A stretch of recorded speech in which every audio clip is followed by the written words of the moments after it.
Okay. So mantra 15 we'll do today. We have completed 14 mantras of the Sri Isopanisad. The Sri Isopanisad contains how many verses? 18 verses. So we have already completed 13.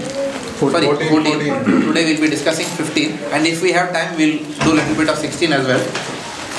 And in the next 2 classes we'll try and complete till 18. After that, holidays for a few weeks, and then we'll start Bhagavad. With Sukadeva Prabhu's mercy, it will all become possible.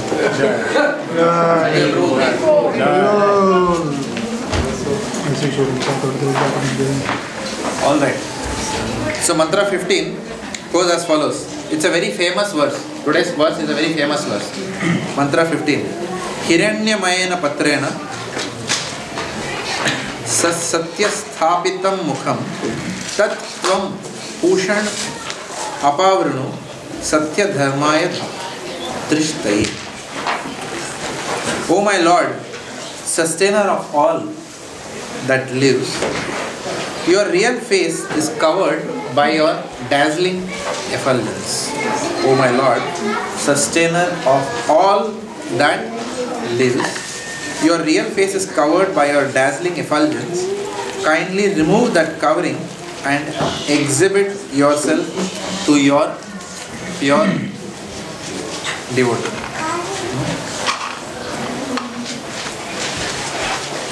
Okay? O my Lord, sustainer of all that lives, your real face is covered by your dazzling effulgence. Kindly remove that covering and exhibit yourself to your pure devotee. In the Bhagavad Gita 14.27, the Lord explains his personal rays, Brahmajyoti, the dazzling effulgence of his personal form. And do one thing, just lock the door. If anyone wants to come, they'll come from here. Just lock it and don't open it for anything in this world. Just close this class. Otherwise, I really can't start this class at all. Now, if people say, no, Prabhu, bahar aana jana to padega, then do all this between 7:15 to 7:30. वो 15 minutes में सब हो जाएगा. अंदर आना बाहर जाना. Because it just doesn't allow me to concentrate. It doesn't allow anyone else to concentrate. Hands up if you get disturbed by this. Some of you are, what is it? Param Dushta Nivartana.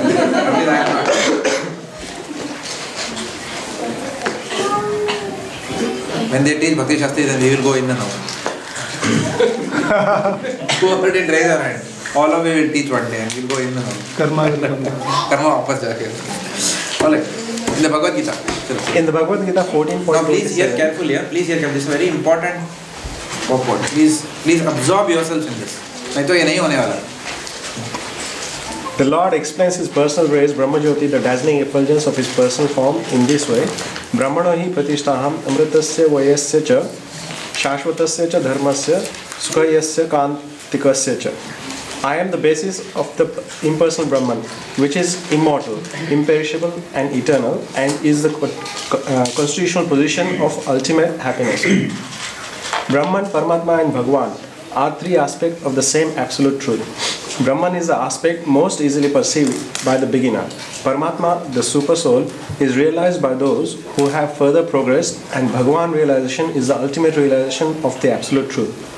This is confirmed in Bhagavad Gita 7.7, where Lord Krishna says that he is the ultimate concept of the absolute truth. Mata Parataram Nanya. Therefore, Krishna is the pure source. Krishna is the source of Brahma Jyoti as well as all pervading Paramatma. Later in Bhagavad Gita 10.42, Krishna further explains, Atava Bahunaitena Kim Jnatena Tavarjuna Vishtabhyayam Idam Krishnam Ekam Sena Sito Jagat. But what need is there, Arjun, for all this detailed knowledge?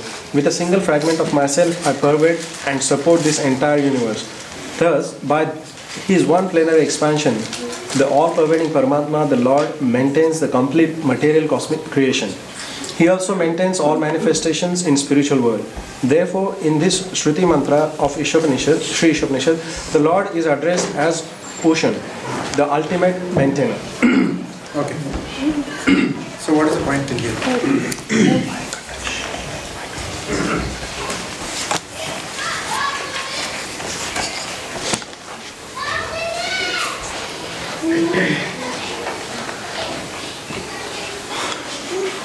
So there are different levels. Krishna is the source of internal knowledge. And different levels of understanding is also explained in the Bhagavad. But the last line of the translation itself, it says that it's covered and exhibit yourself to your pure devotees only. So that's So what happens to devotees who are not pure? We'll discuss that. Keep that question. Whatever generally we can see is with the given material eyes and whatever we see as mentioned in the purport as well, that it is all sustained by single fragment of the so many vibhutis are there, and most of the time we are dazzled by all this only, and we can't see anything beyond this, because this itself is very attractive and very powerful. And in order to come out of this, that's why this prayer has been given in the translation, that please bless, so that we can look beyond whatever we are seeing as such. The last line of this paragraph also says, Prabhupada says, it's a Shruti mantra, which means it's the source or primal, important basically out of all these sets of 18 mantras. And he's also saying that Krishna is the maintainer, supreme maintainer, or the ultimate maintainer. What that means is we should not have our self-ego, or that we are maintaining our basically. So that's where he's basically concluding with this first paragraph, to establishing but all the three layers of Brahman, Paramatma and Bhagavan.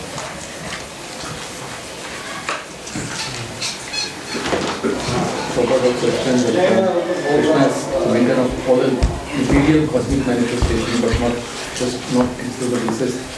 All the manifestations in the spiritual world. You can see the source of even other incarnations. Is it a question or comment?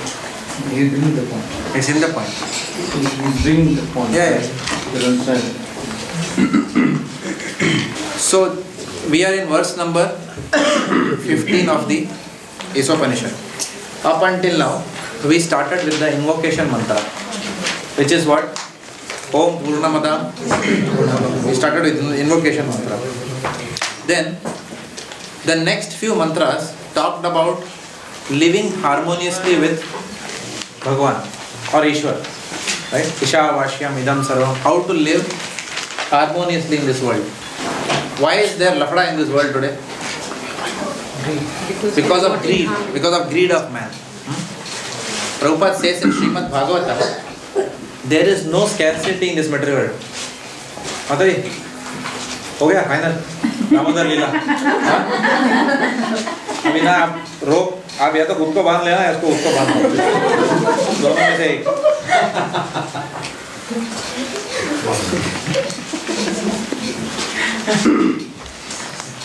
So, what was I saying? Nothing. So Prabhupada said that there is no scarcity in this material world. Okay? Scarcity means what? There is a gap between demand and supply. That is called as scarcity. So Prabhupada says that the earth, in fact, not only Prabhupada, all the acharyas say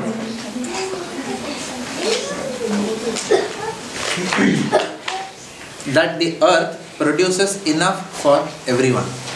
The earth produces enough for everyone. Okay? But because of mismanagement, Prabhupada used this word. Prabhupada says because of mismanagement, part of the population, a significant percent of today's world population is going hungry every day. They don't even have anything to eat. They go hungry to bed. It is not that there is no food available. There is enough wastage that's going on. There is enough accumulation that's going on. There is enough hoarding that is going on. And there is enough conscious destruction of food also that is going on. So artificially, man is keeping man poor. Okay. So therefore there is no scarcity. So Isopanisad at the very outset tells us how to live harmoniously with Ishwar. which means we only take our quota. Ishavashyam idam sarvam yatkincha jagatyam jagat. Tena tyaktena punjita mahavirda kasya siddham. We only accept our quota. Like, is it open again? We only accept our quota and don't be greedy for more than our quota. Okay? Now the question is, how do we live harmoniously with Ishwar? So it says that we have to acquire spiritual vision. To know this Ishwar, we have to acquire spiritual vision. Now, how do you acquire the spiritual vision to be able to live harmoniously with Ishwar? How do you acquire that? The Isopanisad in the last few verses said that we need knowledge and practice. We need Vidya or Jnana, and we also need Upasana. Yeah. Vigyan. Vigyan means, by Upasana we will get Vigyan, realized knowledge. We need knowledge plus practice, practical application of that knowledge in our lives. And therefore, Vidya and Avidya was discussed in that context. Sambhuti and Asambhuti was discussed. Who to worship, who not to worship. All this we discussed up until verse number 14. So now, verse number 15 onwards, verse 15 to the end of Sri Isopanishad has got a very devotional flavor. Up until now, the first 14 verses of Isopanishad had a very metaphysical flavor, if you see. Correct? It used to almost as if it is talking about the science of God. It was almost like that, all these verses. Correct? But now, if you see the mood of the next few verses, it's very devotional in its nature. Especially 16, 17 and 18. And 15 is laying the foundation for that devotional mood. So today's verse is the foundational verse in that sense. So it says, Hiranyamayana Patrena. Oh Lord, remove the veil and show us your lotus face. Okay. So, I'm not going to sing it. Please share. Huh? Please share. Okay. There's one song which I remember. Chehre se zara naqab hata lo mere huzur. There is some song like that. So this verse is almost, सिर्फ आपको ही पता है वो it's 1970s or something. इसलिए बोला रुक से नकाब उतारो मेरे हजूर. So it is almost like, I don't know why I remembered this, but when I saw you I remembered. I'm not going to look at you. You can sit behind me. Okay. So it's almost like that. But this is in a very devotional mood. It's in a very devotional mood. How eager the boy is eager to see the face of the girl. So like that devotee is eager to see the face of the lotus feet of the Lord. And just a material example, like that. At least by this example you will remember what was in 15th verse, even after this course. So, up until now, what were the two aspects? So what was predominantly discussed? Knowledge and worship. Jnana and Upasana. You agree? That's what we said. Jnana and Upasana. What is the what and the how? That was discussed till now. But this verse is important because we think that by doing the Navavida Bhakti process, it becomes our right that Krishna will reveal himself. We think like that. We think that by coming for Mangalarti, by doing our services very nicely, then it becomes our right to see Bhagavan. But here, this verse says no. To see the Lord, all you need is His mercy. That mercy is required. Yes, by endeavor, sincere endeavor, that mercy will come. Okay? But if we become proud of our endeavor, then that mercy will not come. If we do not endeavor, then that mercy will not come. If we endeavor, but if we become proud and start looking down upon other devotees who don't endeavor, then we will not get that mercy. Okay? So Krishna Consciousness is not like the Oscar Awards, where you get Excellence Award, perfect actor, best supporting actor, blah blah, or what is that called as? In Australia we have that award, Logie Award, which was given. No one knows it? Logie Awards, no? What is it called? Australian equivalent. Yes. So it is not like those awards. I sang a very good song, or that Saregama Power, whatever, Indian Idol or whatever. You sang perfectly. No, sur yahan bhi nahi hata, wahan bhi nahi hata. No, perfect. Your sur is, sur, tal, everything is perfect. Therefore, you have to get 10 out of 10 points. It is not like that. In Bhakti, it is not the excellence with which you do that will necessarily take us back to Godhead. Bhakti also has got a component of devotion, not only perfection in our services. It has to be devotion. I can make the best garland, I can make the best bhoga for the Lord, but what am I thinking at that time? What is my consciousness at that time? Is it filled with devotion? Is it filled with envy? Is it filled with anger? That is what is important. Does it make sense? Because what does the Lord accept? Does He accept the objects which we offer Him? No. The Lord accepts the mood in which we offer Him whatever we offer Him. Right? Because He is Bhava Grihi Janardana. And when we do it consistently in that mood, then He bestows His mercy on us. But that mood will come to us only when we have done away with all these envy, anger, lust, greed, pride, everything. Recently we were Hiranyamayana Patrena, just giving an analogy, we just finished studying the first 8 chapters of the 10th canto. That was a wonderful experience. You agree, Mataji? Wonderful experience it was for all of us. Janeshwar Prabhu, Prematangi Mataji, Yogeshwar Prabhu's family, Brihad Banu's family, Mitesh Prabhu. Who else was there in our group? So, headquarters. Everyone was there. Okay. So all of us, we did a very serious study. We had some guest appearances also. Some people who came for half an hour here and there, and they had other busy things, more important things to do. And then they left. So such people were also there. But they also told me that half an hour was very good. Anyone was there? Okay. So it was a very fruitful exercise, studying the first 8 chapters very intensely. Okay. And we did that, and Priti Mataji knows because we discussed quite a few in the office also. The first 6 children of Kamsa were killed. Devaki were killed by Kamsa. Why were they killed by Kamsa? The Shastras say that because they represented the 6 anarthas, lust, anger, envy, greed and pride. And that's why they were killed in the womb of Devaki. And when they were all killed, then what happened? Who appeared after that? Balramji appeared, then Krishna appeared. Right? Of course, Yogamaya came. So therefore, unless these anarthas are completely killed within our heart, we will never be able to offer anything with a pure heart to the Lord. Okay? So, but for killing those anarthas, we have to go through the process of Vaidhi Sadhana Bhakti, which is what we are all doing. We are struggling very hard.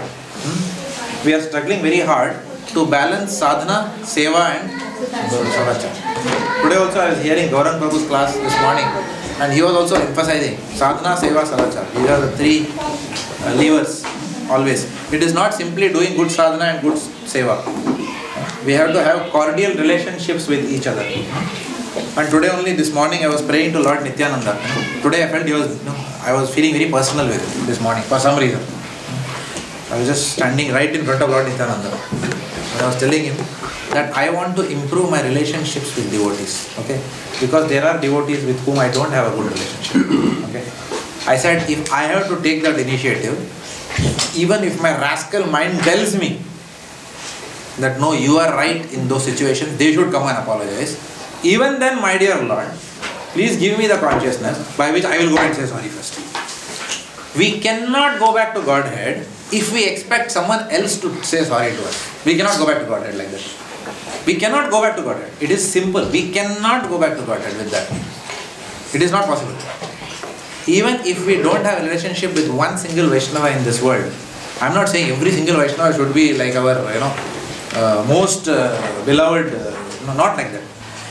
I am only talking about as long as we do not have any hatred for any Vaishnava or ill feelings for any Vaishnava. Even if one such person is there, we cannot go back to God. 100%. 100% we cannot go back. Okay? How can we go to that place? Because to go to that place, we have to be nirmatsara, completely free from any ill feelings in our heart. Right? Therefore, we have to take shelter of Srimad Bhagavatam. Which is why I am also waiting, as much as you all are, I don't know whether you all are reading, but I am at least waiting for starting Srimad Bhagavatam. Because Srimad Bhagavatam study will help us develop that mood of nirmatsara. It will take time obviously for all of us because we are all conditioned, and what is happening, many of us are like elephants who take bath and then go back and put mud all over us. Our life is like that, correct? We discuss nice class here, we attend everything, and then again Monday to Friday we go back and do all our stuff, and then again we come and take bath. No. Like that. Or every day morning we chant, again we do some ugra karma, again we come back, chant, again we do some nonsense, So our life is like that. Not So only therefore, at work, Prabhu, like we think like we are devotees, like most of us, like we are practicing, we are trying to be devotees, like we have lot of anarthas because of that also we so Jayapataka Maharaj said, we are all Vaishnava Abhas. We are not actually Vaishnavas. We are trying to become Vaishnavas. That way, yes, the soul eternally is a Vaishnava. There is no doubt about that. But right now we are still under the covering. So our activities are not pure. So, therefore, how do we get mercy of the Lord then? With all our anarthas, how do we get mercy of the Lord?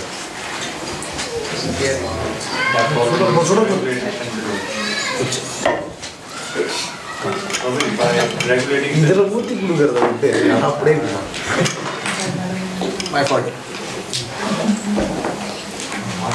Okay. Tomato, chakkar.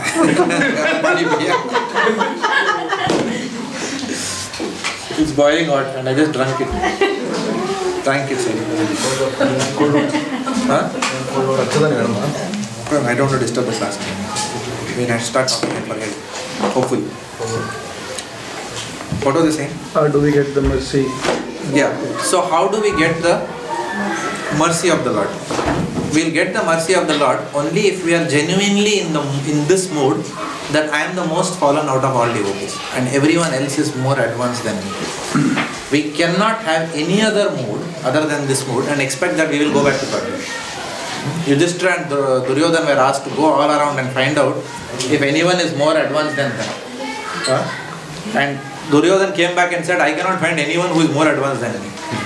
And Yudhishthira came back and said, I cannot find anyone who is more fallen than I am. So we have to develop that consciousness. In that case, Yudhishthira didn't come back and made someone else the king. So even though he came back and he said, okay, I'm the most fallen, couldn't find anyone else. So the point I'm trying to understand is what you're saying is that the understanding should be there that I'm the most fallen. But practically, how do you implement it? Because then... Being fallen doesn't mean you should not take leadership role. Leadership role should be taken if you are fallen with the understanding that I am a servant leader. If leadership is taken as a privilege, there is a problem in our consciousness. If leadership is taken as a service, then leadership is fine. One can be the temple president and can be more humble, and one can be sweeping the toilets and be very proud that I am sweeping the toilets. You understand what I mean? It's got nothing to do with how visible your service is to everyone. It has got everything to do with in what mood we are doing that service. That is exactly what I am saying. So that mood is what Krishna is absorbing all the time. He is not absorbing our position. He is not bothered about which service we are doing. He is only worried about whatever you do, in which mood you are doing.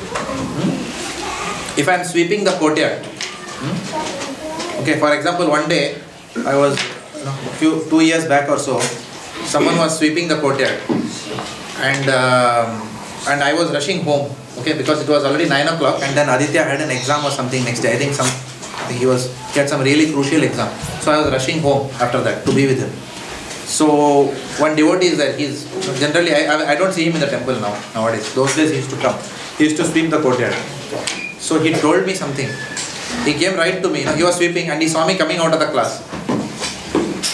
Prabhuji, जरा bucket लेके आएंगे ऊपर से. Like that. So I said, Prabhuji, sorry Prabhu, मैं अभी भाग रहा हूँ. He told me, Prabhuji एक कुछ सवाल पूछना है मुझे आपसे. एक सवाल पूछना है आपसे. मंदिर में सेवा अगर हो तो करना चाहिए या नहीं? मैं बोला बिल्कुल करना चाहिए ऐसा. He continued sweeping. Now what is this? This is called as self-righteousness or falling in love with oneself.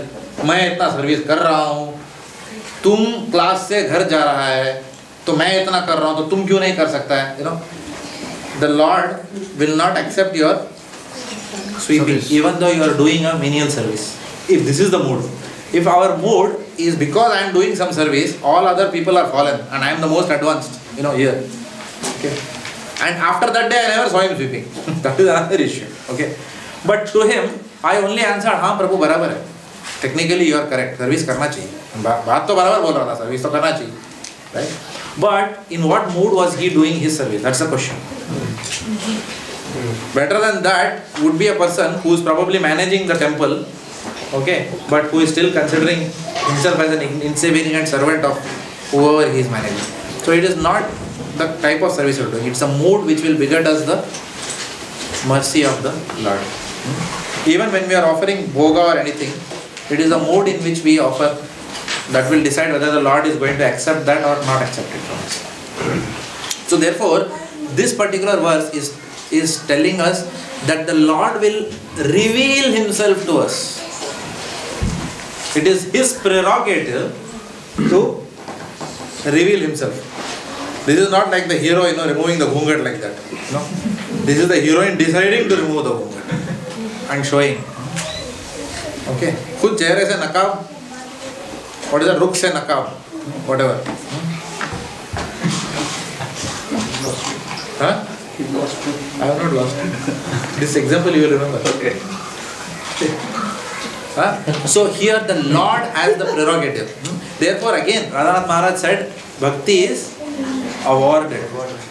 It is given as a reward for considering the sincerity with which we have done. That day I think Gopaladesh Prabhu, somebody was telling me difference between Nama Aparad and Nama Bhash.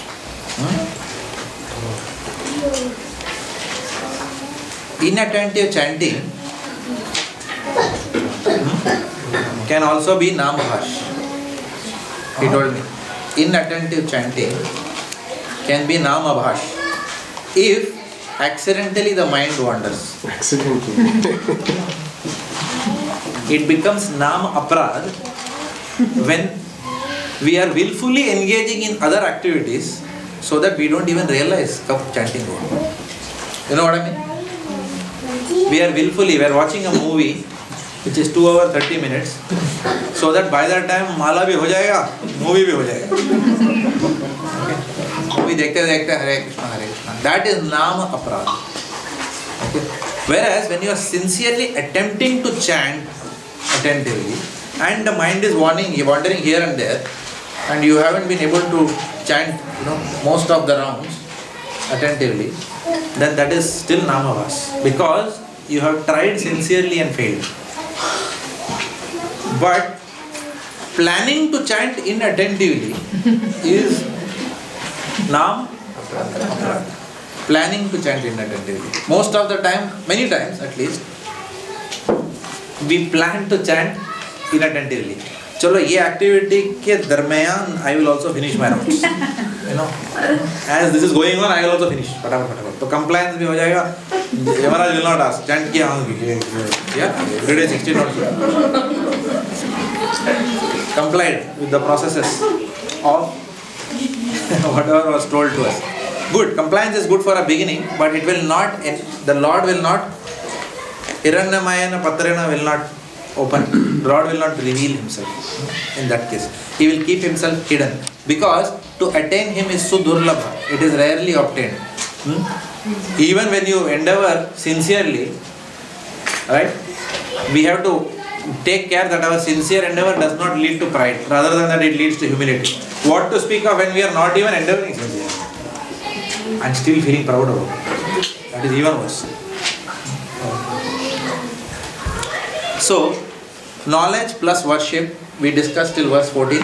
This talks about Prayers. mercy. Mercy. Okay.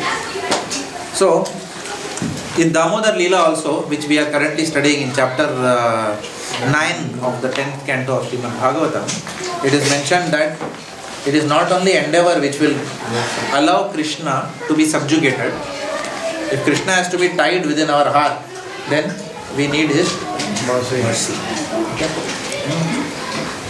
How do we link this to Tattenu Kampam Susaruksham verse? Because at the end, the translation, it has become the rightful. Tattenu Kampam Sushamik Samana. Okay, how do we explain? For example, let us say you are doing some service. कोई devotee आके चिल्ला के गया आपको, कैसे कैसे लोग आते हैं, आप लोग जैसे लोग मंदिर में आते हो, बोल के चला गया आवाज में. Okay. Now you have two options. You can say कैसे कैसे लोग होते हैं मंदिर में, इतना मैं I am doing all these services and this fellow is talking to me like I am rubbish. No? Therefore, I will not do this service. That is one way of responding. Another way of responding, that is called, or going back and blasting the devotee. How dare you tell me like this? Don't you know who I am? I am Das. Okay? Huh? So that is another way. So this is called as an emotional response to a situation. The second one is a political response. Okay? That devotee shouted at me. So I will go to 15 other devotees and tell that a devotee shouted at me. This means what? I am trying to build a lobby for myself, keeping someone in mind. Does it make sense? So that way I am trying to get back at them. Does it make sense? So first is an emotional response, second is a political response, and the third level of response is a devotional response. A devotional response means what? In this particular situation, I am very clear that I was not wrong. But my dear Lord, there are so many situations in my life where I have been wrong, where you have not punished me. तब तो अच्छा लग रहा है ना? तभी अच्छा लगा है? कितना सारा, how many wrongs we have done? If the Lord really were to expose us, we would be finished. We cannot even see each other's face. Right? So for all those wrongdoings, my dear Lord, you did not punish me.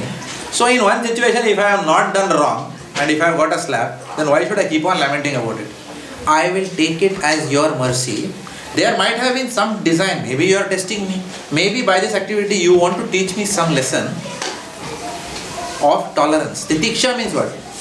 Tolerance is tested only in a trying circumstance. That is what Radhanath Maharaj says. Your real humility is tested only in a trying circumstance. If there is no trying circumstance, everybody will be humble. For example, if Bhakti Rasamrita Maharaj comes and says, Prabhuji, can you bring me some water? 15 people will run. I will bring, no. Like that. No? Correct? So that is not a big thing. No? Because then obviously then Maharaj will remember, isne pani lage diya mere ko. What's your name, Prabhu? Prabhu Jagannath Ram. Hare Krishna. वो तो अच्छा लगेगा, किसको अच्छा नहीं लगेगा ऐसा? Because a great personality is there. I am coming into the eyes of that personality. Everyone is seeing me serve that personality. So everyone thinks that महाराज को जगन्नाथ राम ने पानी ला के दिया. Next time जब भी महाराज को पानी चाहिए जगन्नाथ राम को ही बोलते हैं महाराज पानी ला. Jagannath Ram, would you like to bring water for me please? Yes, bring.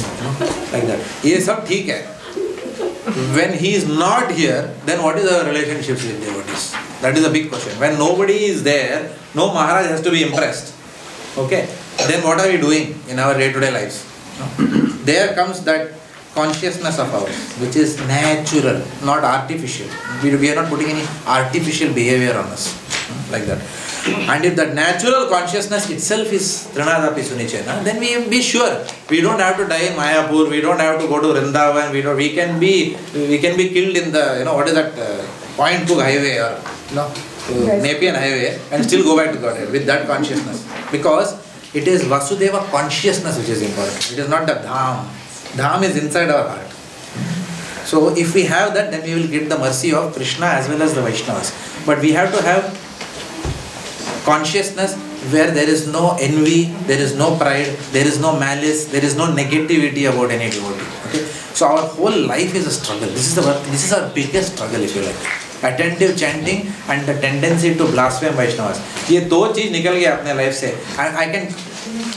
I'll tell you, most of you will agree with me that not being too attached to material things, despite hearing so many instructions in this matter, sounds difficult, but it is still easy. Correct? It is still easy. If someone takes a vow that you will not buy anything which is of luxury outside of what is absolutely necessary for your life, 2 months you will live like that. Yes, Prabhu. Definitely I will do and will do.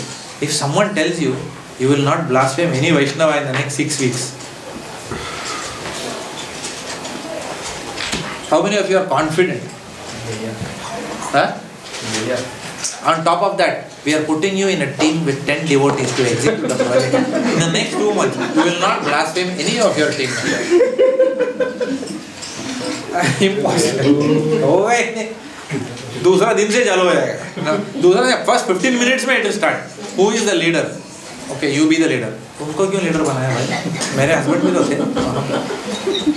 You know, so from there itself Vanda will start. Correct? So it is very difficult, to cooperate with one another and to love each other is a very difficult thing for us because of all this nonsense which is in our heart. So the Lord will not. So all comes as, what is that? Devaki's, those first 6 children are inside our heart. Okay? So they have to go first of all. Then only Krishna will give mercy. Hiranyamayana patrana will only get uncovered after that. So in this verse, we are beseeching the Lord. There is an appeal to the Lord. Oh, absolute truth. Please reveal your lotus feet or your face to us. We want to go beyond the white light. At least here white light is the problem. Our problem is not white light. Our problem is black light. Correct? This verse is actually very advanced. It is somebody who is already realizing Brahman. वो बोल रहा है कि ब्रह्मन से हटा के please आप. हम तो वहाँ तक पहुँचे ही नहीं हैं. Right? So this verse, in one sense, is very devotional section. It's a very advanced verse in that sense. Where your only problem is you are seeing white light all around yourself. Nice problem to have. Now, this verse is regarded as the most important verse from the point of view of establishing personalism and refuting Mayavad. In the entire of Isopanisad, all these verses, this verse refutes Mayavad like no other verse does. Because it clearly says, reveal your face. Light does not have a face. Right? So that way this is refuting. So here, the word Pushan, if you read the translation, you will find it is mentioned as Pushan. Pushan means that it implies that Krishna is the basis of Brahman and Paramatma. He is the sustainer. He sustains everything. He is the origin of Brahman. He is the origin of Paramatma. He is the sustainer of Brahman also. Okay? Lord in fact says, Brahmano hi pratishtha aham. So, Pushan. So in that sense he is called as the maintainer, if you like. Satya dharma drishtaye. Beyond light there is a higher reality. How ultimate revelation of Bhagavan comes only by bhakti. That is also discussed in this verse. 3 points are discussed in this verse. Pushan, Krishna is the basis of Brahman and Paramatma. Satya dharma drishtaye, that beyond light there is a higher reality. And third is how the ultimate revelation of Bhagavan comes only through the process of bhakti. Now in that context, there is a table that I found which all glories to Chaitanya Charan Prabhu. He has prepared a very nice table. Okay, so I'll try to put it on the board for all of you. So this verse, the first few verses, it talks about Sankhya and Yoga. So Sankhya, Jnana and Yoga, and then Bhakti. So what we'll do, we'll discuss this and then we'll quickly read the entire verse. Then it will probably make more sense. We'll just go reverse today. So there are 4 processes of yoga. Sankhya Yoga, Jnana Yoga, then Ashtanga Yoga, okay, or Dhyana Yoga, and Bhakti Yoga. This is coming in which context, Prabhu? Which context are we discussing? This is coming in the context because each process will give you a different level of God realization, and towards the end, the Bhakti part will make him remove the Hiranyamayana Patran. In that context it is coming. Okay? So, now if you see carefully, the title is not level of God realization. What is it? What does it say? Of course, it was not there like that in Chaitanya Charitamrita slide. I have added it there. Level of God realization Without integration. With Bhakti. without integration with Bhakti. If you just follow that particular principle only without Bhakti component in that, then what result does it give you? Okay? If you say Sankhya Yoga unadulterated by Bhakti, if you want to say like that in an ironical way, okay? You have got no, it is not mixed with Bhakti at all. It's pure Sankhya Yoga. So what is Sankhya Yoga? Yoga is what? Yoga is connecting with the absolute truth. Absolute truth can be understood in three ways: Brahman, Paramatma and Bhagavan. Okay. So the process of understanding the absolute truth starts with Sankhya Yoga. Sankhya Yoga, what does it do? Sankhya Yoga analyzes matter. Sankhya Yoga, what does it do? It analyzes matter. So it is completely a material science, Sankhya Yoga. For example, if someone were to say, where did this cup come from? Okay, this cup came from what? Steel. Steel came from iron ore. Iron ore came from earth. Right? Earth came from Brahman, Mahat Tattva. But there Mahat Tattva came from Pradhan. Pradhan came from Brahman. Nirguna Brahman. Right? Isn't it Sankhya Yoga is the difference between matter and soul? Understanding of matter. You're right, yes. Absolutely. Yeah. Sankhya Yoga leads to that understanding, what you're saying. Very nice. Okay. So Sankhya Yoga, but Sankhya Yoga, what it does, it focuses on matter to then realize that matter is not spirit. But it focuses on matter for its understanding. So in one sense what it does, it keeps on analyzing matter after matter. Right? So Sankhya Yoga essentially focuses on the 24 elements of the material world. You know what are the 24 elements? Earth, water, fire, air, ether, mind, intelligence, false ego, man, buddhi, ahankar. Okay, 5 plus 3, 8, plus the 5 working senses, 5 knowledge gathering senses, all this. That's all the 24 elements you will find. So Sankhya Yoga essentially focuses on these 24 elements. Okay. So Sankhya comes from the word Sankhya. Sankhya in Hindi means what? Count. You count the material elements. Okay. So now why is Sankhya Yoga important? Why is this Sankhya Yoga important? Why is it so important to go down and dissect everything into its lowest matter? Okay.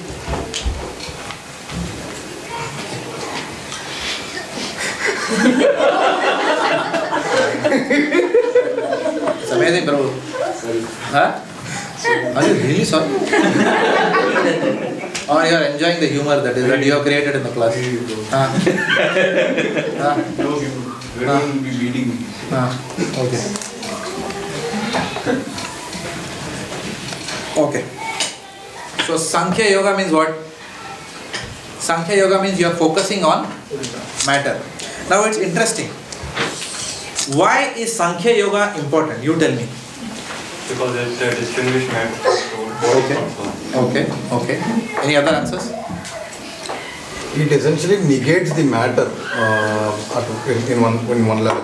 Why? Why is it important? What is Sankhya Yoga expected to give as an end result in our lives practically? That your soul not born. Okay, and therefore what? Spirit is superior to matter. It should lead to the Bhagavan, to God. Huh? Very good. Who said that? Hands up. Very good. Sankhya Yoga should lead to detachment from matter. I'll tell you an example. Okay. Today, one of the commonmost problems in the world one of the common most crimes happens because of lust. Everyone agrees? Yes. There is enough of rape happening in this world. Why does it happen? There is a lot of illicit sex happening in the world. Right? There are a lot of children who don't know who is their father. Okay? Okay? So why does it happen? It happens only because of lust in man. Okay? So how does Sankhya Yoga help in that? Because Chaitanya Chandra gives a wonderful example. He says, a puri, let's say, I don't know, all of you might have had prasadam, but right now, suppose my yahan pe puri tal raha hu, no? I'm, what is it, frying puri, okay? And the puri is nicely puffing up. And then I'm removing it and then hot it's being served. So I'm sure that everyone wants to eat such a puri, right? But instead of that, I give you an option, okay?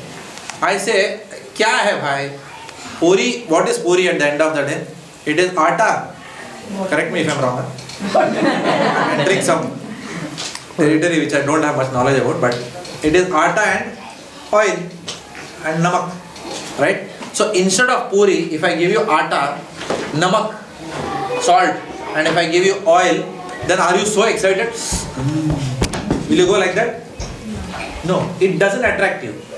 But when it is assembled in a form, when it is packaged in a form as a puri, which is puffed, then you feel, wow, what is this? No, it is whetting your appetite. When I say whetting means WHETTING.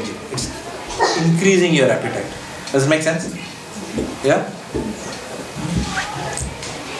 Ultimately, क्या है वो? Atta hai. Similarly now, if you see a very, for men I'm saying, if you see a very beautiful woman who you are getting very attracted to, but if you dissect, in fact, you know, when I was doing my Bhakti Sastri, my teacher told me one thing. He said, if you just remove the skin layer, nothing else, just remove the skin, and then the same lady comes in front of you, you will get scared actually. It is just that packaging, you know, of the skin that gives attraction. And same for man also. You know, oh, Salman Khan. If you remove the skin, everything is very agoram. Agoram means what? Ghastly. You can't even look at. Okay. And then if you remove that another layer to expose, then it is only skeleton. So what is that body at the end of the day? What is that beautiful body? We say most beautiful woman in the world, most beautiful man in the world. No? The muscle dikha ke aisa. No? Fellow is standing like that. No? What handsome fellow. But if you actually see, it is skeleton. On top of it is what? Muscle. And then there is blood everywhere. And then there is pus. And then there is stool. Because already stool, we only think when it comes out, we see stool. But we don't know right now we are carrying it in our stomachs. We are actually walking around everywhere with it. Right? There is mucus, there is pus, there is blood. Now, actually the most, and then there is air. Right? So the whole body is that. It's an assembly. But if you give individually, if you give mucus bile in a jar, you know, then nobody will get attracted. Wow, most beautiful in the world. No? Correct? But if it is all packaged together, then it gives an illusion that it is something else other than an assembly of these individual elements. And that is where Sankhya Yoga comes. Sankhya Yoga, when you are dissecting it, you understand at the end of the day that all this is nothing but transformations of earth, water, air, fire and ether. And that knowledge is then supposed to give you Hridaya Granthi Abhedanam. If any one of you study the third canto of Srimad Bhagavatam, there this verse comes. Cutting the knot of material attachment. So that is where Sankhya Yoga exactly comes. That is why Lord himself took birth as Kapila Muni, to give us that knowledge of Sankhya Yoga, so that we can get detached. Sorry, you had a point? I just wanted to know, is there examples where people have achieved salvation using Sankhya Yoga? There are many people who have achieved. Like at least in our lives we can see. For example, I would say Sai Baba. If you take Sai Baba for example, Sai Baba was highly detached from the material world, right? So he was not at all, he was already out of the bodily platform. And if you see, what he said was everything is, there is difference between matter and soul, what he was saying. So, for example, he was a person who we can see that he was not on the bodily platform. He had a lot of realization that everything is matter. And correctly, all other yogas have got processes. Sankhya Yoga doesn't have any process of achieve salvation. Sankhya Yoga doesn't have any process that you have to follow. Sankhya Yoga has a process. Sankhya Yoga has a process. It is a different issue that in the Vaishnavism school, we don't really invest our time studying Sankhya Yoga because we have a faster process of Bhakti Yoga, which will give us the results. No, but in Bhagavad Gita, Lord, in second chapter explains Sankhya Yoga to start with. It is just explains that your body, not a soul. There is no much more to it. Correct. Isn't it? Correct. He says that, yes. But towards the end, what does the Lord say? Sarva dharman parityajya maam ekam sharanam vraja. Whatever that I have taught you, don't worry about all that. Simply surrender to me. I will deliver you from all sinful reaction. Do not fear. So he gives the concluding statement, if you like. Also, Lord tells in the 6th chapter, what is that? Yoginam api sarvesham madgate nantaratma shraddhavan bhajate yomam samayukatam. So he says that out of all the yoga systems, which is the supreme-most yoga? Bhakti Yoga. Okay? But Sankhya Yoga has got its rightful place in giving us the initial detachment that we will need to then pursue Bhakti without being disturbed by the material energy. Does it make sense? But we don't have to follow that process. You know why? Because Bhagavatam says, Vasudeve Bhagavati Bhakti Yoga Prayojitaha Janayati Asu Vairagyam Jnanam Jayatahe. Which means what? That by following Bhakti Yoga, knowledge and detachment are byproducts. They will come automatically. One need not separately endeavor for that. Okay? So that's how it fits in. Okay? So that is so much for Sankhya Yoga. Is it clear? Okay? So Sankhya Yoga, the seeker of Sankhya Yoga wants to know beyond the appearances, the external appearances. He wants to go one down close. Like for example, if you see a computer, okay, you see a wonderful application. So everyone wants something which looks good on the screens. Oh, okay, it may, even if it's a wonderful application, if it's got a lousy graphic user interface, nobody wants to use that product. Does it make sense? So, but the lousiest product can also have a very nice graphic user interface. So Sankhya Yoga is going beyond the illusion of the front end to the back end. Ultimately to realize that whatever we are doing it is all nothing but binary, zeros and ones at the lowest level. Okay, so that is in computer analogy I tried to give. I don't know whether it was a good one or not, but that is Sankhya Yoga. And therefore your enchantment with the externals will not be of that high an intensity with the knowledge that there is nothing great, because at the end of the day it is all zeros and ones. So that will give you some amount of detachment. So okay again? I'm thinking about that part that which yoga were you doing? You need all that differentiation at the beginning of Bhakti Yoga process, isn't it? You don't need to do that at the later stages. Because if you keep on... You don't need to do what at the later stages? The differentiation between the material and spiritual. In Bhakti Yoga, we don't need to do any differentiation because in Bhakti Yoga, we consider everything as spiritual. So we don't need that is Ukta Vairagya. The expert is here.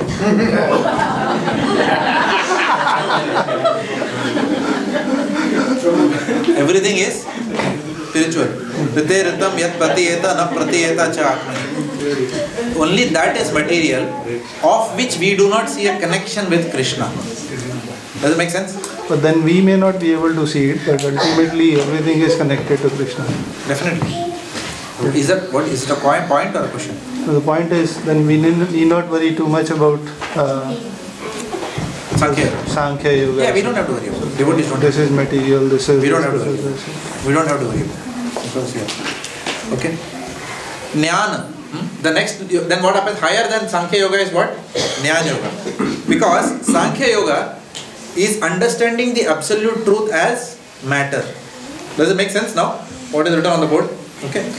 Whereas Jnana Yoga is understanding the absolute truth as origin of matter, or understanding that life comes from life, or understanding that spirit is the genesis of matter. Spirit is the origin of matter. Sankhya Yoga only analyzes matter and gets detached. Jnana Yoga, what does it do? It goes beyond where matter comes from, and that is called knowledge, transcendental knowledge, Jnana. It means what? Understanding that this matter comes from spirit. Why are you looking like that? You are confused. Is that a question or disagreement or agreement? Agreement. Can you please repeat what? I am repeating. Sankhya Yoga only talks about material elements, right? And it tries to understand everything. The ultimate understanding is what? After all, everything is finally zeros and ones, right? So what is the big deal about graphic user interface? Something like that, correct? Whereas Jnana Yoga tries to understand where does those zeros and ones also come from? Okay, what is the origin of the lowest level of matter which human is involved in converting from one form to the other to give us illusory experiences, right? Brahma created that, no? What is that? From Sarga he created Visarga. So you are going drilling down and drilling down and drilling down till you go down to the lowest level. What is the lowest level that matter can reach you to? Earth, water, fire, air and ether. If you further drill down, you can maximum get down to Mahat Tattva, right? But to go beyond that, you will need to now know Brahman. Because it is that Brahman which when glanced by Mahavishnu activates the Pradhan and then gives you earth, water, fire and ether. Am I clear? So then that becomes Jnana Yoga. Okay? So Jnana Yoga means what? Absolute truth which takes cognizance of the Sat aspect. Why it is said Sat aspect? Because it is spirit which is eternal and matter is not eternal. Why matter is not eternal? Because matter goes through the cosmic process of annihilation. Right? Whereas spirit can never get annihilated. That is what Lord Krishna tells Arjuna. No? The spirit cannot be cut with, the soul cannot be cut with knife, it cannot be burned. Because the soul is that which is Sat or eternal. So Sankhya Yoga gives the platform for matter. On top of that, Jnana Yoga gives knowledge of the origin of matter, which is spirit. Then it becomes Jnana Yoga. But Jnana Yoga still does not take cognizance of the potencies of the Lord. Does it make sense? It gives everything an impersonal reason. Chaitanya Charan Prabhu gives a very beautiful example. He says that suppose next room mein aag laga hua hai. There is a fire that is going on in the next room. Then who am I? I am an observer. What is the fire? The object which is being observed, which I am observing. There is a subject who is observing. There is an object that is being observed. And then what happens? You just keep observing the fire. Something will come, some emotions will come, which will result in some interaction, some activity. So, he calls that as the subject, he calls that as the object on one sense, and then he gives a very interesting, and he calls the intermediate level as a stream of consciousness, which results in some tangible interaction with that object. The fear that is... something is there. Stream of consciousness. Stream of consciousness, he calls it as. Okay? So there is a subject, there is a stream of consciousness. That stream of consciousness results in release of energy plus some action. Interaction. Release of energy plus some interaction. Yeah. Some action. Something is happening there. Okay? Which Jnana Yoga doesn't consider. It says at the end of the day there is only one reality. Consciousness. That's all. So it recognizes consciousness, but it doesn't recognize the individuality of the Supreme Consciousness with the part and parcels and the interactions thereof. It does not recognize that. Okay. So in one sense it tries to unify everything into one bottle. Consciousness. At the end of the day, you are just conscious. Now conscious of what? There is no object about which you are conscious. It is just consciousness itself is your absolute understanding. Right? That is? You don't have to worry if you don't understand this. Because there is no observer and there is no observed. There is no observer, there is no observed. If you read these books also, their books, you will find who is the observer, who is the observer. Bas mai hi hu. Like that. Is that Mayavad? I am one, you are one. It's a universal oneness they will talk about. Is it Mayavad? Or Brahma? It depends. The moment you say I am God, then it becomes Mayavad. Moment you say that oneness of Brahman and you have achieved peace in the Brahman, then that is Brahmavad. I got two questions. One is you said, does that Mahat Tattva Pradhan comes from Brahma Jyoti or from the effulgence? Mahat Tattva comes from Brahman. From Pradhan, sorry. Pradhan comes from Brahman. Brahman comes from Bhagwan. Brahman is converted into Pradhan. Brahman is called as Nirguna Brahman. Nirguna means what? Without That which is not interacted with the three modes of material nature. When the Nirguna Brahman comes in contact with the three modes of material nature, then it creates the original cosmic substance. And then Mahat Tattva and all are churned out of that. That is called as Saguna Brahman. If you read Unveiling the Lotus Feet, Gurujan Prabhu comments it in the purports of the third canto. And you also mentioned that one stage the matter gets annihilated. But matter also coming from Brahman in one way. Matter is coming from Brahman only, not one way. In every way matter comes from Brahman. So how can Brahman be annihilated in that case? Matter is a subset of Brahman. When matter is annihilated, it goes back into Brahman. So in one way it's not destroyed, it's just converted back into the original. Theory of relativity also says that, no? The manifestation goes away, it comes back into this original position as well. Correct. Transformation. Correct. If you freeze water, it becomes ice. If you heat ice, it becomes water. But what is the original state of water? What is the original dharma of water? To be liquid. So the ice was only an artificial state. Yeah, sorry, what? Yeah. Isn't it if you understand Bhakti Yoga but don't practice it, it's as good as Jnana Yoga? What I mean to say is that you know yoga, custom yoga, you're trying to cultivate knowledge of any of all these yoga is Jnana Yoga. So if you understand everything about Bhakti but you don't practice it, is it Jnana Yoga? Jnana Yoga means just trying to cultivate knowledge of any of other yoga. Correct. So the word yoga comes from the word yuj. Yuj means to connect. Okay.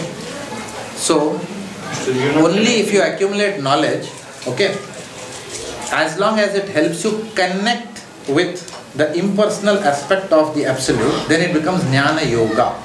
If that yoga, if those activities connect you with the personal aspect of Bhagavan, then it becomes Bhakti Yoga. No, if it helps neither, then it becomes Jnana, not Jnana Yoga. Jnana. Okay, so Jnana Yoga, so it is understanding the Lord without the potencies. Okay, we are not taking cognizance of the Lord's potencies at all. Okay, then what happens? It goes to the next level, which is what is called as Ashtanga Yoga. Okay. Now here we try to understand the Lord with His material potencies, right? But Prabhupada uses the word, we try to understand the Lord with His material potencies. That is the key point. Is everyone with me or you have lost me?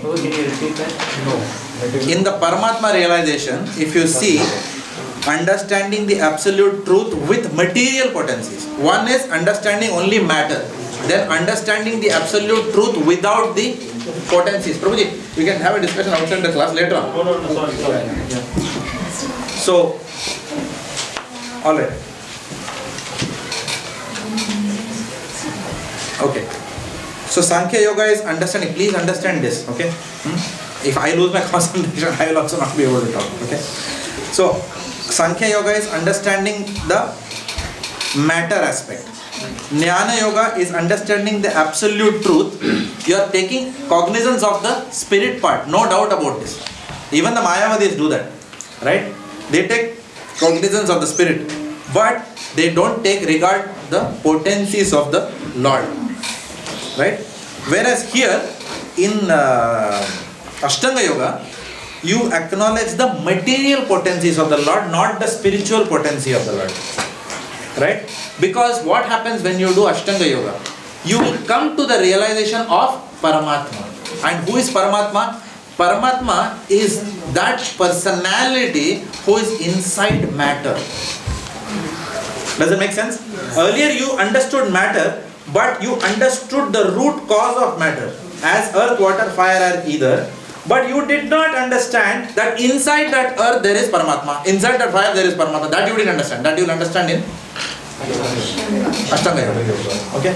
So that will give Paramatma realization, where you will understand the all-pervasive aspect of God within matter. Right? Clear? Because the Lord, Mahavishnu, Prabhupada explains in his purports, Mahavishnu comes as what? As Garbhodakshaya Vishnu into the material universe. Garbhodakshaya Vishnu comes as Kshirodakshaya Vishnu, who then not only enters each and every atomic particle, but also enters each and every soul, each and every personality, every living entity as Paramatma, and does the function of Upadrishta and Anumanta, the sanctioner as well as the witness. Clear? Okay? Okay. The only reason why it said absolute truth is only material potency is because of the presence of Paramatma in matter. We have realized that Paramatma is there in each and every atom of matter. That's why it is with material potency. Correct. With material potencies. Then finally Bhagavan, when we are talking about Bhagavan, it is not only the form of the Lord, it is not only acknowledging the form of the Lord, it is not only acknowledging the superiority of the form of the Lord over the impersonal aspect, but now we are talking about a relationship with the Lord. With Paramatma, we cannot have a relationship. Paramatma, in fact, Paramatma has no place in the spiritual world. There is no Paramatma in the spiritual world. Paramatma is only there when? In the material world. It's like a mother, when the child starts going to school first day, then the mother goes to the school with the child. Then after a few days, what happens? The child starts telling the mother, Abhi, don't come with me now, my dear mother. I know you love me very much, but please don't come with me, I am now grown up. Right? But still what happens? The mother goes. Child doesn't know mother is coming behind. Okay? Child thinks that alone.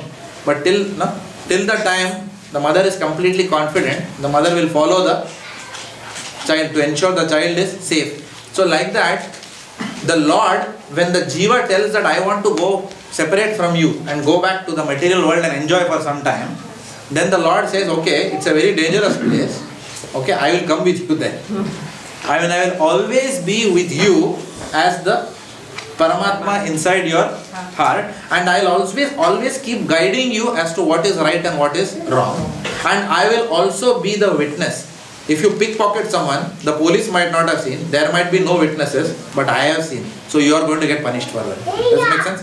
So Upadrishta Anumanta. And he is also the sanctioner of things. Without his sanction, we cannot do anything. Even if we think we may have killed our consciousness and done something, but for that to be sanctioned also, the Lord's tick has to be there. Okay, you are violating me, I am allowing you, but you will suffer for this. I am sanctioning it anyway. Right? With the side effects. Does it make sense? So that is Paramatma. So Paramatma, this Paramatma has got no work in the spiritual world because you are already united. What is the purpose of Paramatma at the end of the day? To guide you back to Bhagwan. जब वो काम हो गया तो परमात्मा का क्या काम है? Right? You are already in Australia, so you don't need to look for an Australian embassy. Does it make sense? You are already in the country, right? So there is no need for Paramatma. So with this Paramatma, we don't have a realization in any one of the rasas. Does it make sense? We don't have a relationship in Dasya Ras, Sakhya Ras, Madhurya Ras. You can't have a friend, you can't be a friend of Paramatma or the mother of Paramatma or the father of Paramatma. That relationship we can have only with Bhagavan, who is the source of Paramatma. So that's why it is said that Paramatma is understanding of the absolute truth with only the material potencies, because the relevance of Paramatma is only in the material world. Then Bhagavan is one who reciprocates. Chaitanya Prabhu says Bhagavan is one who reciprocates. Bhagavan is called as Shaktiman, and all other manifestations are called as his Shakti. Right? Bhagavan is Shaktiman. Now let us go ahead and quickly read the rest of the purport, and then we will have a very small discussion. If you can read fast, who can read fast? And आप ही पढ़ okay? पढ़ो. But you have quite a bit of reading to do. So in 5 minutes if you read, then we will summarize the Bhagavan section, because that is what is a major one now that is coming across in the purport. So we have discussed most of what Prabhupada is covering here. The personality of Godhead, Shri Krishna, is always filled with transcendental bliss, Anandamaya Abhyasa. When he was present at Vrindavan in India 5,000 years ago, he always remained in transcendental bliss, even from the beginning of his childhood pastimes. The killings of various demons, such as Aga, Baka, Putana and Pralamba, were but pleasure excursions for him. In his village of Vrindavan, he enjoyed himself with his mother, brother and friends, and when he played the role of a naughty butter thief, all his associates enjoyed celestial bliss by his stealing. The Lord's fame as a butter thief is not reproachable, for by stealing butter, the Lord gave pleasure to his pure devotees. Everything the Lord did in Vrindavan was for the pleasure of his associates there. The Lord created these pastimes to attract the dry speculators and acrobats of the so-called Hatha Yoga system who wish to find the absolute truth. Of the childhood play between the Lord and his playmates, the coward boys, Sukadeva Goswami says in Srimad Bhagavatam, the personality of Godhead, who is perceived as the impersonal blissful Brahman by the Jnanis, who is worshipped as the Supreme Lord by devotees in the mood of servitorship, and who is considered an ordinary human being by mundane people, played with the coward boys who had attained their position after accumulating many pious activities. Thus, the Lord is always engaged in transcendental loving activities with his spiritual associates in various relationships of Shanta, neutrality, Dasa, servitorship, Sakhya, friendship, Vatsalya, parental affection, and Madhurya, conjugal love.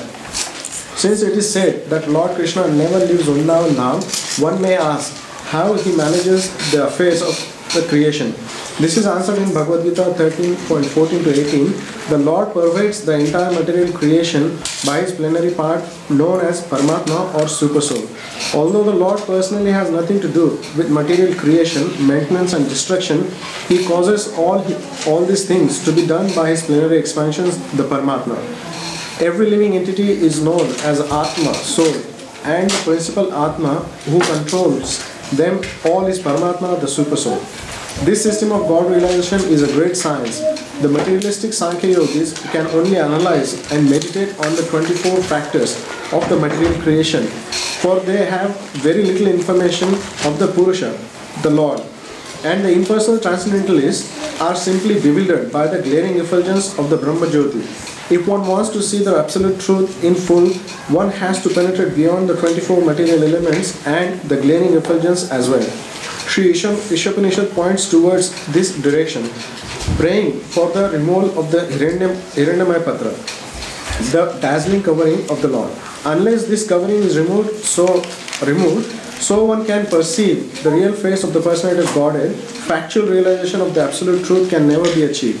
The Paramatma feature of the personality of Godhead is one of the three plenary expansions or Vishnu Tattvas, collectively known as Purusha Avataras. One of the Vishnu Tattvas who is within the universe is known as Kshirodakshay Vishnu. He is the Vishnu among the three principal deities, Brahma, Vishnu and Shiva. And he is the all-pervading Paramatma in each and every individual living entity. The second Vishnu Tattva within the universe is Garbhodakshay Vishnu, the collective supersoul of all living entities. Beyond these two is Karanadakshay Vishnu, who lies in the causal ocean. He is the creator of all universes. The yoga system teaches the serious student to meet the Vishnu Tattvas after going beyond the 24 material elements of the cosmic creation. The culture of empiric philosophy helps one realize the impersonal Brahma Jyoti, which is the glaring effulgence of the transcendental body of Lord Shri Krishna. That the Brahma Jyoti is Krishna's effulgence is confirmed in the Bhagavad Gita 14.27 as well as the Brahma Samhita 5.14. Yasya Prabha Prabhavato Jagadanda Koti Koti Shashesha Sudhari Vibhuti Bhinnam Tad Brahma Nishkalam Ananta Shesha Bhutam Govinda Madipurusham Tamaham Bhajami. In the millions and millions of universes there are innumerable planets, and each and every one of them is different from the others by its cosmic constitution. All of these planets are situated in a corner of the Brahma Jyoti. This Brahma Jyoti is but the personal rays of the Supreme Personality of Godhead Govinda, whom I worship.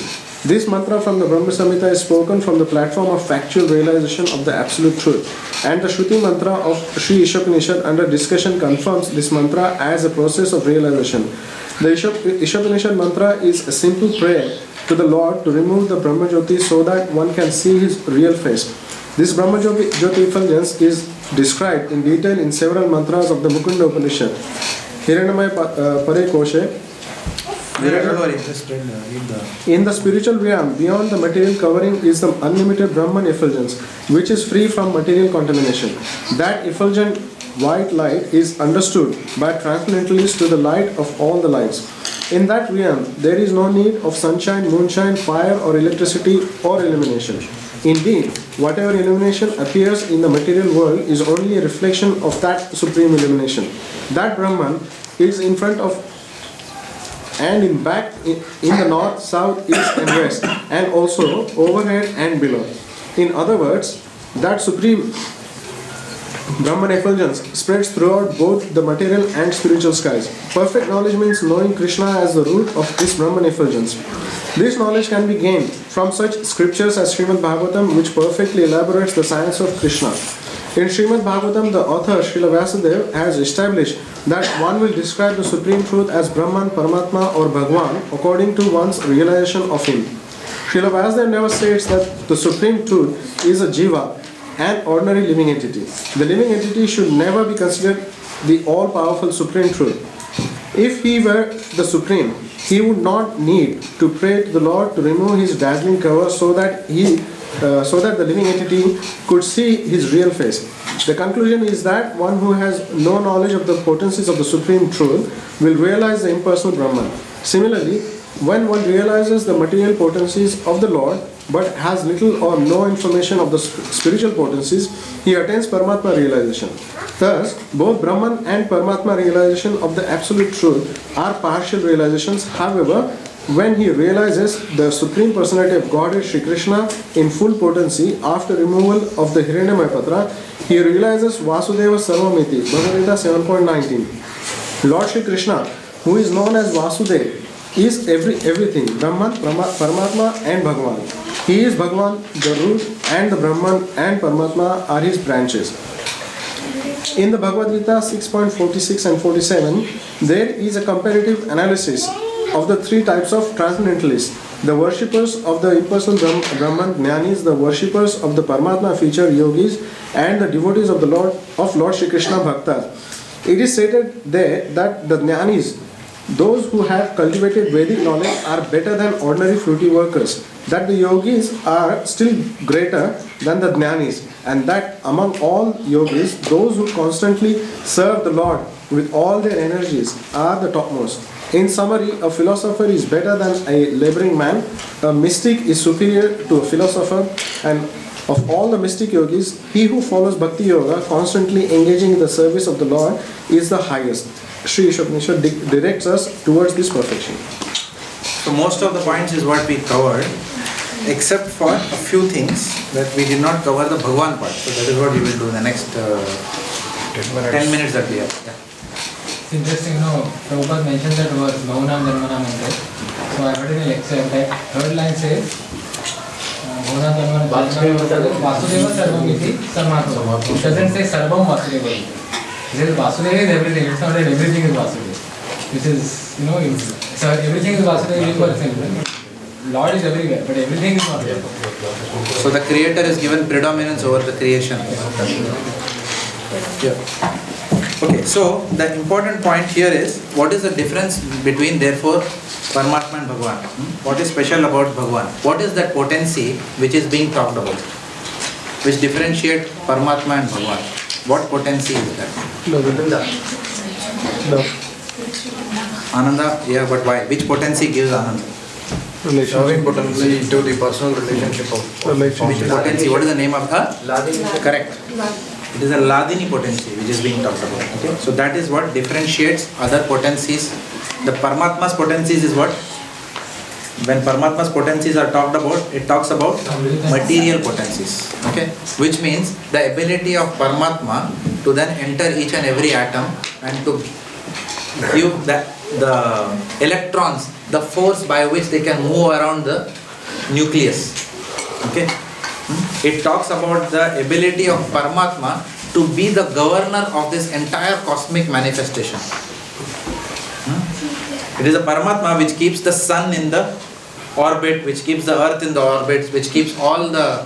That is the power of Sankarshan, by which the gravitational force itself is the power of Lord Sankarshan.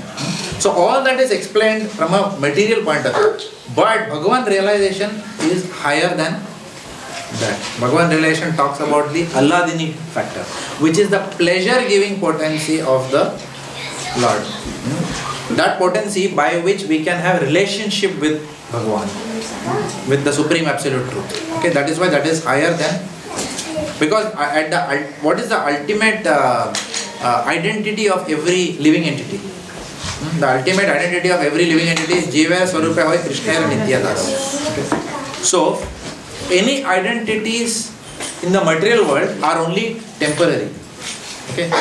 Therefore, the understanding of God as only a governor of the material cosmos is also is also not the highest understanding of Bhagavan. Somebody may say, is this all?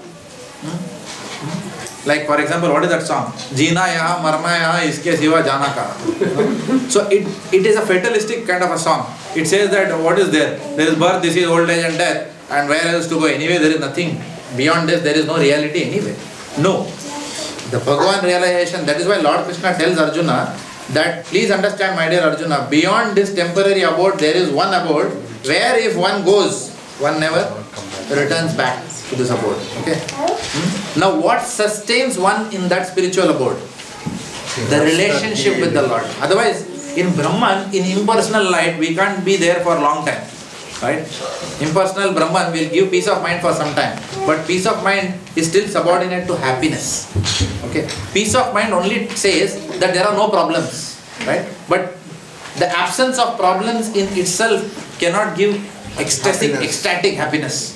Right? It simply means problems are not there. Okay? But there is an absolute happiness which is there in the spiritual world. That absolute happiness comes in the loving exchanges of the soul with Bhagavan. Okay? And that is the constitutional nature. That is a Jaiva Dharma. It is our constitution. Just like the constitution of water is to flow, be liquid in nature, our eternal constitutional position is to love God. It is like that. Okay? Now why it is like that? It is because God designed it like that. But it is like that. So only in that eternal constitutional position can we experience existential bliss. In no other position can we experience that bliss. Okay? So this is saying that Alladini Shakti is ultimately the most pleasure giving, and that Anand cannot be compared to anything else in this material world. So here Prabhupada is talking about, in this paragraph, where he is talking about the personality of Godhead Sri Krishna is always filled with transcendental bliss. Anandamaya Abhyasat. 5 more minutes. Something going on, 3 Matajis are looking behind them. Just concentrate for 5 more minutes, chutti aapko. And then 2 more classes, after that enjoy. The personality of Godhead Sri Krishna is always filled with transcendental bliss. When he was at Vrindavan in India 5000 years ago, he always remained in transcendental bliss even from the beginning of his childhood pastimes. The killing of various demons such as Agha, Baka, Putana, etc. were but pleasure excursions for him. So what does it mean? That ultimately the Lord is the supreme enjoyer. He is not only the supreme controller, because Paramatma gives you a sense that the Lord is all about control. But Prabhupada is specifically putting these points in between all his explanations to understand that the highest understanding is Lord is Bhoktaram. He is the ultimate enjoyer. That is the highest understanding of Bhagavan. So even when he is apparently killing all these demons, he has no inconvenience to himself. Neither is he sweating and panting. I want to relax and come back tomorrow. No. For example, because we are studying the 10th canto of Srimad Bhagavatam, one pastime specifically which I liked very much was that Yashoda mother wants to always throw the Lord like this. The mother wants to throw the Lord in the air. Lalayanti, Prabhupada calls that as in the purport. So it's just throwing up and down. So she is playing like that with the Lord. Okay. Now the Lord wants to enjoy that always. He starts crying when he comes down. He wants to always float in the air like that, jump and experience that. And Keshav Prabhu was mentioning in the class, we all have that nature. That is why we go to all that. What is that? Gold Coast. Gold Coast. That Superman, Batman, and Hanuman, whatever.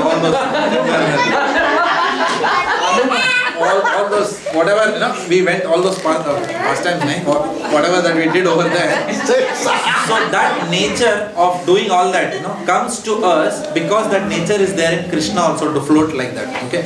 So when she was throwing Krishna up and down like this, then Lord had a desire that I want to, float in the air. But obviously, he can engage anywhere in his service. So at that time, what happened? That fellow, Trinavarta, he came. Okay. So what happened was, now the Lord wanted to go with Trinavarta. He wanted to enjoy that ride, deadly ride or whatever you call it as, So therefore, he wanted to somehow come out of Mother Yashoda's clutches. Now how can he do that? So he used his Mahima Shakti. He became heavier than the heaviest so that Mother Yashoda could not keep him on the lap. Itna heavy ho gaya, so she kept him down. The moment she kept him down, he became lighter than the lightest, so that air and the wind demon can come and pick him up. And then he was enjoying. The wind demon was actually trying to choke Lord Krishna, but Lord Krishna was enjoying with him. Upar tak gaye. Okay? He took him right till the heavenly planets. Because he had promised the wives of the demigods that I will give you darshan. They also wanted to witness, Bal Gopal's pastimes. So he went till there, showed them darshan, and then he said, okay, now everyone is satisfied, now let me kill this fellow, enough of you.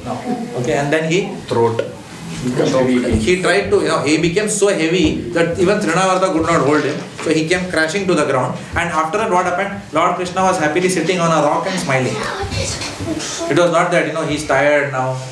No, like that. Even the Shah Rukh Khan comes with all blood here. Mara usko. Oh, that fellow is dying somewhere. The victim, what is that? Pran ne. Who is the hero here? The villain कौन है आजकल? किसको मारता है वो? Shakti Kapoor or whoever that fellow is. That fellow is dead now. And this fellow is coming with all blood, and that is what they capture in the photos. Action movie है क्या? People will ask. Hero को इतना चोट आया है. But this hero is such that he doesn't have any such blood. He doesn't have any such blood. The only time that he likes to show bruise marks on himself is again for the pleasure of his devotees. When Bhishma put arrows, that time the Lord showed as if he is taken all the arrows and all that. And then Bhishma is looking at that form of the Lord, and the Lord is also showing him those forms. And the Lord himself says that Bhishma's arrows were like flower petals on me. I enjoy them more than the flowery words of glorification of the impersonalists or the Smarta Brahmanas. Like the kisses from the love bites from the love. Love bites from the lover, like that. The Lord Krishna is feeling like that. Okay, but here when he is killing this Shakatasur or Trinavarta and all these people, it's just very easy for him. So that is what Prabhupada, and then he is actually enjoying all these things. So this is the Alladini Shakti of the Lord. This is the Shakti of the Lord by which he is able to show his superiority. But at the same time, when he comes in front of Mother Yashoda, okay, when he is caught for stealing the butter, then he becomes very scared of Mother Yashoda. So that by that he is giving himself that pleasure of being a son of a mother, and he is giving Mother Yashoda also the pleasure of being able to have that relationship with her son. So this is Bhagavan realization. This you will not find, this Ananda part, this bliss part is not available in analysis of the material elements, in the merging with the absolute truth, in having Paramatma Darshan. You will not get all this. It will only come in Bhagavan realization. Therefore, the prayer is there, oh Lord, please remove all these things and let me just come into the daira. Daira means what? Let me come into the domain of your Ladini potency. So that is the import of today's verse. Okay? So next class we will, there are 3 more verses to complete. We will try and do it in 2 classes if possible. Unless there are questions. Too many questions. But we'll maximum 3 classes anyway. But most likely we will try and do it in 2 classes. Prabhupada.